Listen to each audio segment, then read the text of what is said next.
omushaija ogu amanyirwe nkazi mpiyeri w'urukundo kandi tumushangira gomborora ya Kikatsi aho abira komirwe n'ebizibiti by'enjaayi babire bamara kukura omusere.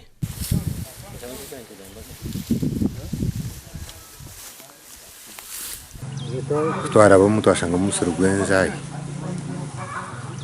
kutwa konsulatinga abaho kubabuza aho okuhinga ebi batumanyisa ngo umusoro no gwa rukundo Jean Pierre omukashese kuba ntwimuka nitoza habihimba tureba nubagwamo itwe na n'umusoro mazuma kutwahika mutwagwerwa kagwa kuba kwahereze kusarura mwe bihimba hateze enjaayi zarebeka munonga nitwe kutwahika munka barano twagwerwa kagwa bwo kuba tubeta kamanyire nguzurimo.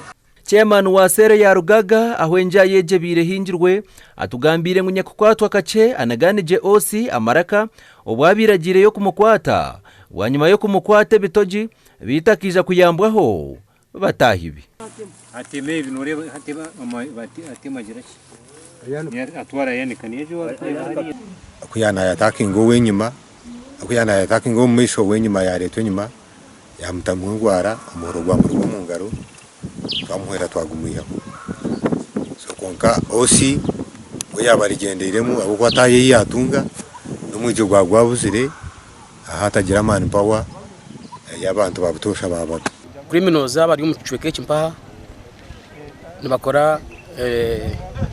nibakora bamara kunyenzayi so egenzayi ne hindura ubwonko bw'umuntu buhinduka bw'umwana akora ibyo abantu batakora.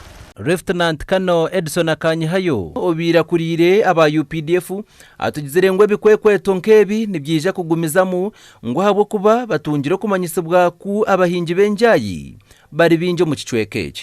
So twikirizana ngo operations nkeze mpahana zagumanzi gendo mu misho okusya obutora marema bamenyi bamateka abo muri ngogo.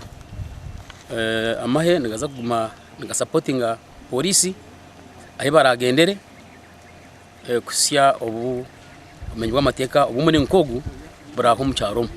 Nyakukwatwa ngo nayiza kutwarwa mu mboga z'amateka abase kubuzi bakanana katano amishango yo kwenegeza okutambuza bitokoza bwongo.